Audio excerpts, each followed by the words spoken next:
everyone, it's me, and today let's find the best Incredibles together. Everyone's special, Dash, which is another way of saying no one is. Fine, have it your way, Dash. Let's pit you against your family in a battle to the death to see which special is the most special of all the specials. Wow, a death battle! Wow! Let's go. It's time for a death battle! 4, 3, 2, 1.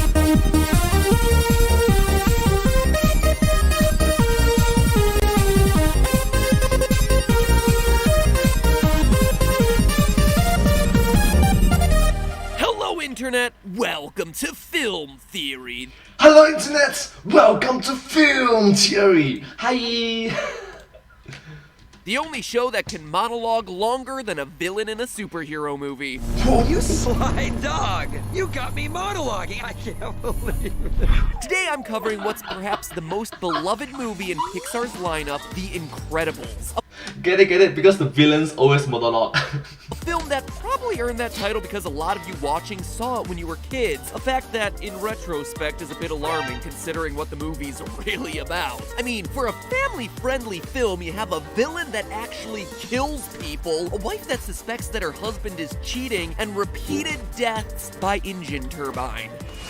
I've always thought that it had a weird message too, where Buddy, the young fanboy who's shunned by his hero, pulls himself up by his bootstraps to become a billionaire weapons designer, using his genius intellect to create devices that give him the power of a superhero himself, which honestly is a story arc that should be praised. I gotta say, as the one who felt ostracized throughout school, I totally relate to this guy's story. He should be a good role model. He didn't give up. He used his innate abilities to get better, to get to the position where he wanted to be. But instead, in this movie, he has an inferiority complex and becomes a sociopathic killer. You mean you killed off real heroes so that you could pretend to be one? Oh, I'm real, and I did it without your precious gifts, your oh-so-special powers.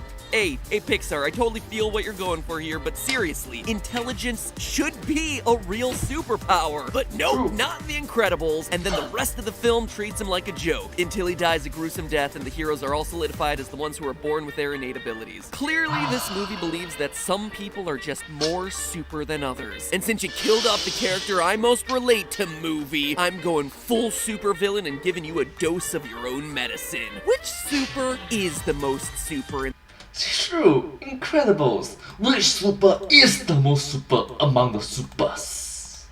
The Parr family. Who is the most powerful Incredible? Is it the speed demon Dash, the quiet psychic Violet, the flexible Elastigirl, or the brute force of Mr. Incredible?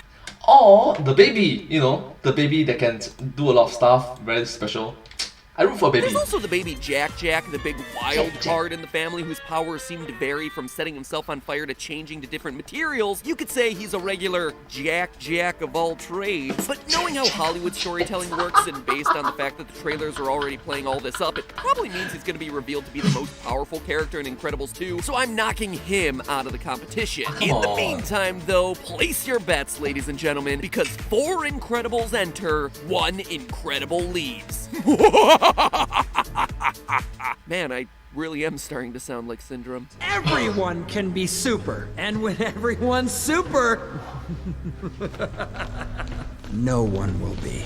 First things first, if you want to talk about raw strength, then you have to talk about Mr. Incredible. Even if Bob Parr has put on a few pounds since retiring from his superhero days, he is still a hunk of muscle, tossing around cars the same way most of us would toss around a frisbee. Well, I guess if he were really throwing the car like I throw a frisbee, it would mean he would throw the car, it would immediately karate chop down into the ground, and then roll around on its edge in a direction completely opposite the thing I was trying to throw it at, just rubbing the shame in my face as it rolls. But where we really see him start to push his powers to their limits is when he halts a train traveling at full speed right in its tracks. To figure out how much force he needs to stop that train, we need to know 2 things. The train's deceleration, how quickly he was able to bring that train to a halt, and the train's mass. Calculating the train's mass is a bit difficult because for the brief moments that the train is actually seen on screen, we never see how many train cars there are. However, with a bit of historical research, we can actually come up with a pretty good guess on how many train cars there were, how much they weighed, and how fast fast the train would have to have been moving. So, it's around a good estimate. In order Let's to go. determine the mass of each railway car, we can compare it to a similar railway car in the real world. In the movie, we see Bob reading a copy of the Metroville Tribune, which, when you zoom in real close, shows that the second half of this movie is set in the year 1962. The train stopping scene happens in the movie's opening moments before a 15 years later flash forward, meaning that that scene with the train happens in 1947. Details also point to the city of Metroville being based on Chicago. The font and name of the newspaper make it look like a tribute to the famous Chicago Tribune. And Chicago is a metropolitan city that had a booming economy during the time period of the movie. More importantly, Chicago is also famous for its L train, short for elevated train, that served as a citywide rapid transit system since 1892. Based on the year the movie takes place and the appearance of the cars, they appear to be the Metroville equivalent of the Chicago L train's steel 5000 series cars, which were in service from 1947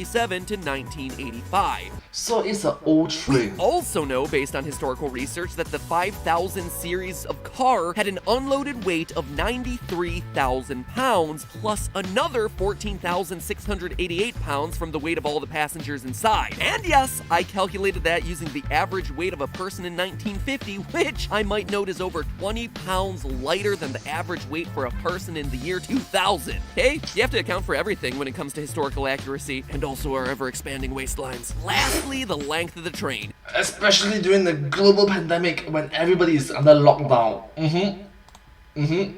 Less exercises, more poof.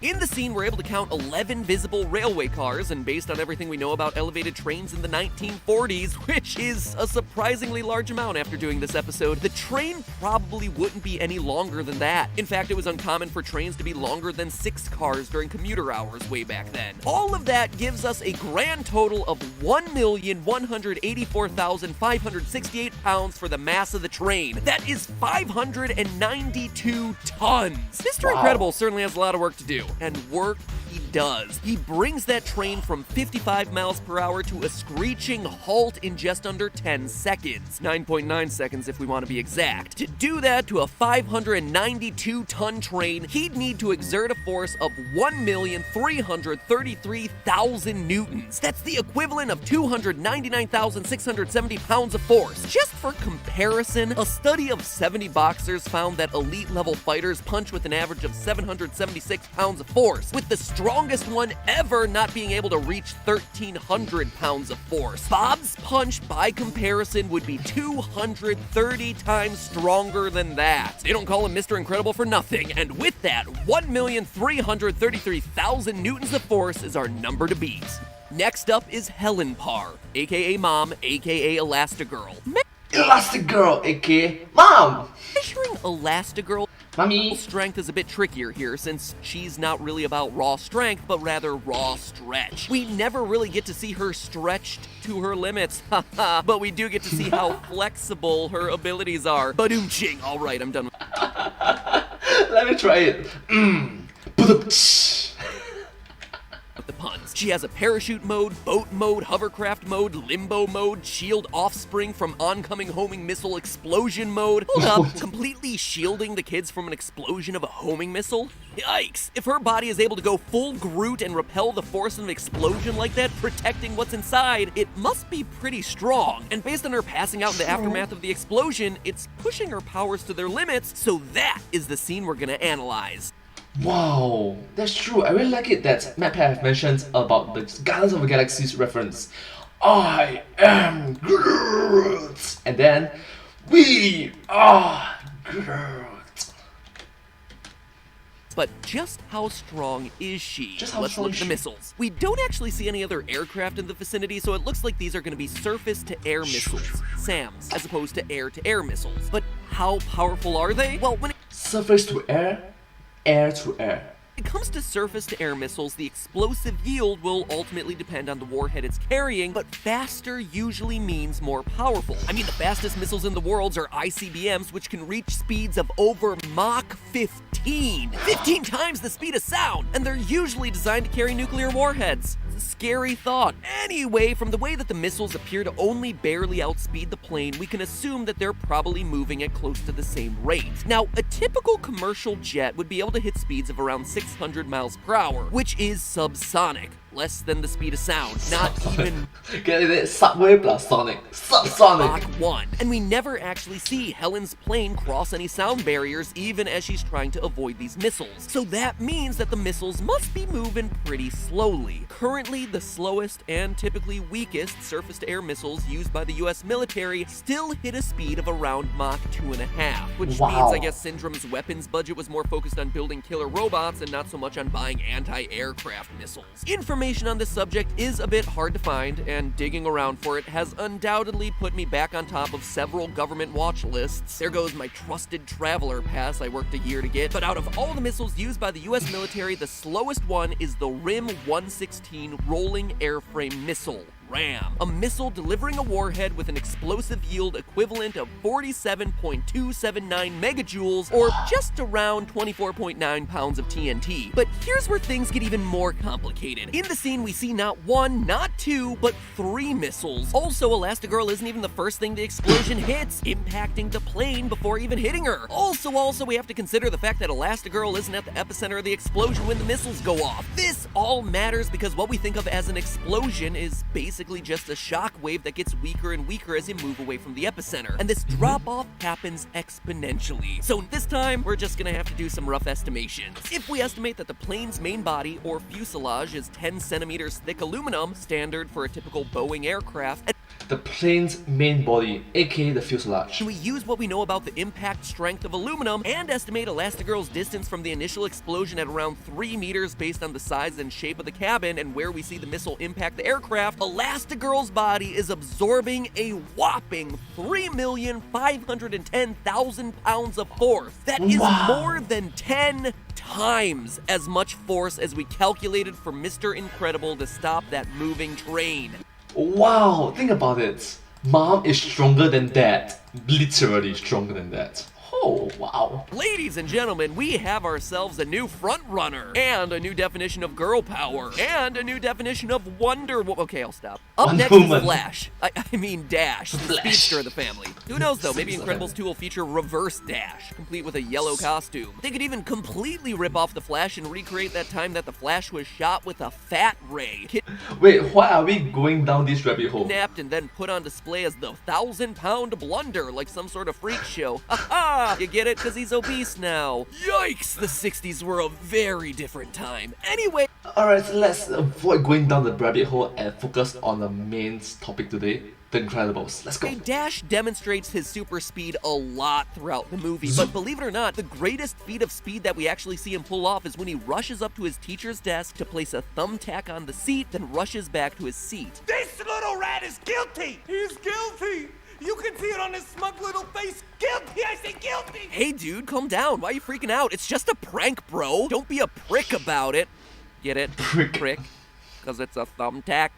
Anyway, the teacher, determined to catch But after a while, you know, 1 time, 2 times, 3 times, every day, daily, it starts being an annoyance. It starts being a nuisance. It starts being a disturbance.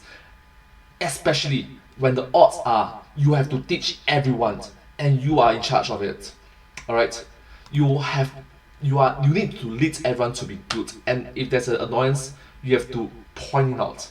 Dash in the act has a Speaking from my point of view as someone who teaches, surveillance teaches. camera record the incident, and for a single frame of the video we see Dash moving. If we assume that the video is recording at 24 frames per second, as most video cameras did back in 1962, that would mean Dash was covering a distance of about 4 meters in just 1/24th of a second. That Wow. translates to a speed of 96 meters per second, or 214 miles per hour. But does that give Dash the ability to topple his mother's strength? Earlier we saw Mr. Incredible stop a speeding L train, but could he stop Dash running towards him at top speed? Well, what's most impressive about Dash isn't his speed so much as it is his acceleration. The fastest sports cars on Earth take around 2 seconds to go from 0 to 60 miles per hour. Dash is able to go from 0 to 214 miles per hour, stop, and then reverse his direction to get back to his seat again in just a tiny fraction of a second. Literally less than the blink of an eye. I ran the numbers and he's accelerating at a rate of 9,216 meters per second squared. To figure out whether Dash can actually topple his father, we use one of my favorite equations of all time on the show, FMA, or force equals mass times acceleration.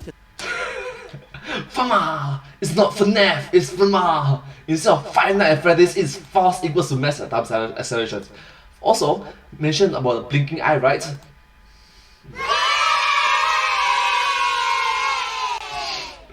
Alright, I'm sorry. Solve for the force that Dash is creating. We just found his acceleration. Now multiply that by the average mass for a 10-year-old boy, which is about 72 pounds or 32.5 kilograms, and we find out that Dash's speedy little legs are generating 299,500 newtons of thrust, the equivalent of 67,300 pounds of force, which is more thrust than the engine of a Boeing 747 commercial jetliner. With force and speed like that, perhaps his most amazing super ability is the fact that he's able to get away with that tack prank. He should be causing a massive wind that sends papers, at the very least, flying throughout the classroom. Anyway, at just under 300,000 newtons, he's still a million newtons away from the raw strength of his father. To match the force of his dad, Dash would need to put on a few pounds. A few hundred pounds, in fact. Starting with that 1.3 million newton threshold we calculated for dear old dad and dividing by Dash's acceleration, he'd need to weigh in at 141 kilograms or 310 pounds to tackle his father. 141 kg. 141 kg is way heavier than me, you know. And I consider myself quite heavy already lah. Fit but heavy. Way more than that to punch through his mother's elasticity. 837 pounds, or a whopping 380 kilograms. Where is a good politically incorrect flash fat ray when you need it? And then there was one.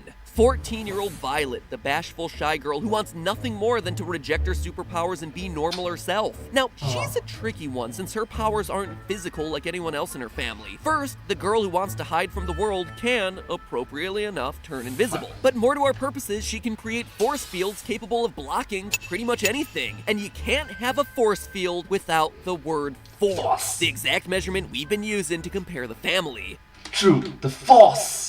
Get it? The Jedi Force! Star Wars reference. Star Wars reference. We find out about 90 minutes into the movie that Violet's force fields can easily deflect bullets. Using the performance of a standard-issue M16 rifle as reference with a 960 meter per second muzzle velocity, 4.02 grams mass per bullet, and an estimated stopping distance of 0.01 meters, the protective bubble she's creating is acting with 83,288 pounds of force, 370,000 newtons. That alone puts her ahead of her brother when it comes to raw strength, but it's not even close to the full extent of her force field's power. You have more power than you realize. Don't think. And don't worry. If the time comes, you'll know what to do. It's in your blood. In the final battle against Syndrome's Omnidroid version 10, she pulls out her strongest force field to protect Dash from the giant robot. Oh, that's so nice, that's so nice. You see? Protect family member. You pull out your raw strength. Omnidroid 10 is a metal sphere with a hull thickness of about half a meter and a diameter of about 39.6 meters. And we know this by comparing it to the size of the buildings we see it next to, where it appears to be about 12 stories high. Accounting for the fact that the Omnidroid appears to be mostly hollow inside, the metal part alone would have a volume of 2,402 cubic meters. That amount of steel would have a mass of 1.85 times 10 to the 7th kilograms, or 40,780,000 pounds. efforts. Newton's third law, you know, the one that says that every action has an equal and opposite reaction, tells us that if Violet is supporting an object that weighs 40 million pounds, then her force field has to exert an upward force of 40 million pounds. 181,398,476,000 newtons. That is nearly 180 times the force that her father used to stop that train, and over 10 times what her mom withstood in the plane explosions. Stronger than mom and dad and brother. And that's not even calculating the fact that the robot is slamming its body into the force field, which means that It's not gravity, it's gravity plus pressure. we have unequivocally found our strongest Incredible. The daughter? It is Jack. dear-old dad. What? Yeah, the force field would make Violet the strongest Incredible by an enormous margin. Yeah, of course. Wait, what? What? You are going against your own mathematics. What? I don't If it understand. weren't for the fact that several seconds later, when Violet passes out from the effort of holding up that object, we see her father step in to save the day by lifting up the exact same Omnidroid, and unlike Violet, he's able to sustain that weight without passing out from the efforts. But that's impossible, I hear you saying. I said it too when I was researching this episode. Violet has to be the strongest. From our calculations, Mr. Incredible holding up that robot takes more than 100 times the amount of force that we saw him use to stop the train at the start of the movie. And it's not like he wasn't trying when it came to stopping that train. He knew that there were a lot of lives at stake, and he barely managed to stop it before it fell off the rails. So how is it that we see him so much stronger at the end of the movie, especially when we know that this is after 15 years of him being out of service as a super? Well, maybe this heroic feat of strength is chalked up to the greatest superpower of them all, family.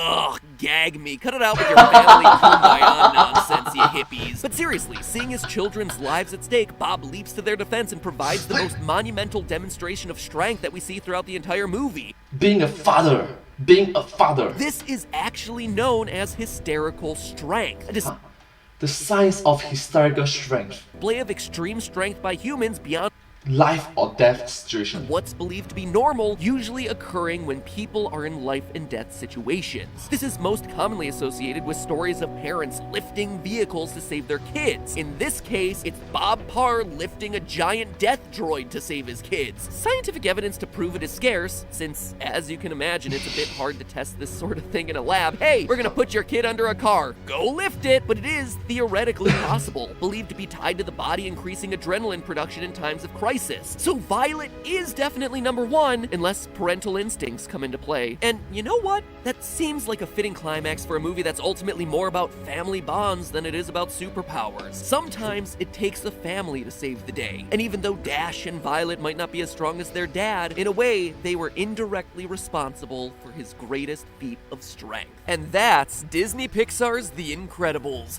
your favorite childhood movie with the moral of you have to be born special in order to be special. Sorry, Syndrome. Your super intelligence and ceaseless work ethic don't merit you becoming a super. Luckily, real life doesn't have to work that way. Work hard enough and you can gain yourself super abilities. Case in point, our sponsor for the day, Skillshare, an online learning community with more than 17,000 classes in film, business, and writing. Basically, it's all the skills that you need if you're thinking of becoming a super YouTuber, or really any other modern day career for that matter. Finding good, reliable, and most importantly, useful resources to teach yourself online is surprisingly difficult these days. I mean, you don't want to fall into the trap of Jake Paul's How to Be a YouTuber program, which, I kid you not, is a real thing that is really unhelpful. So Skillshare solves that problem by giving you access to online educators who really have the skills and want to help you succeed. True story, I had to teach myself everything when I first started on YouTube, and videos like the ones that I found on Skillshare, such as editing in Premiere Pro for beginners, were the only ways I was able to get better, because there are just some things that you don't know that you don't know. And honestly, these sorts of videos are how I continue to teach myself to this day. And short classes like Skillshare's creative direction for drone filming and DIY cinematography are helping me learn more skills, more modern skills that allow me to be more creative in my videos. And I know I talk a lot about video, but it's not just video. Skillshare has everything from search engine optimization, to website building, to mobile app design, 3D printing, Microsoft Excel. Basically, it's all the things that schools should be teaching you for a job in the modern workplace, but are too far behind the times to cover. So Skillshare's there to fill in the gaps. And not only is Skillshare more useful than most school courses, it's also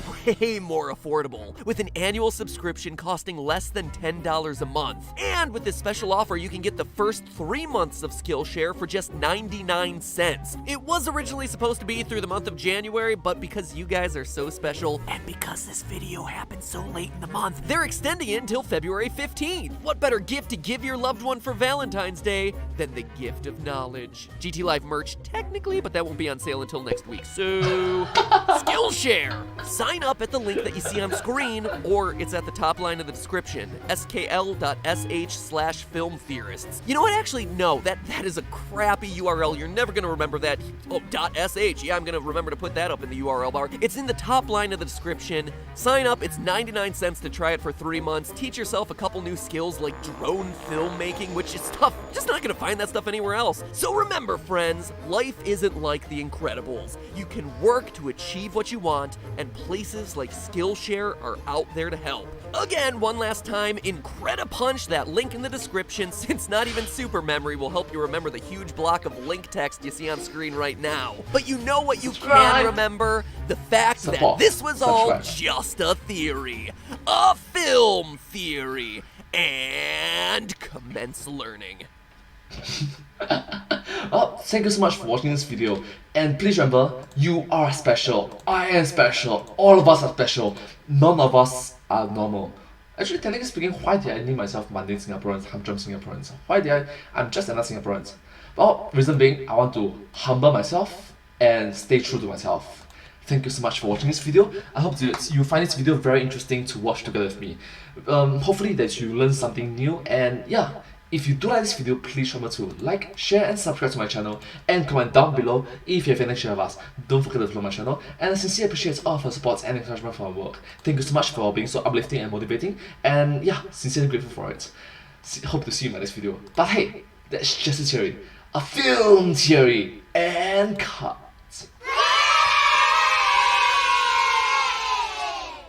And I hope to see you all in my next video. Bye! Thank you so much. Please do remember to subscribe to my channel. Thank you. Bye.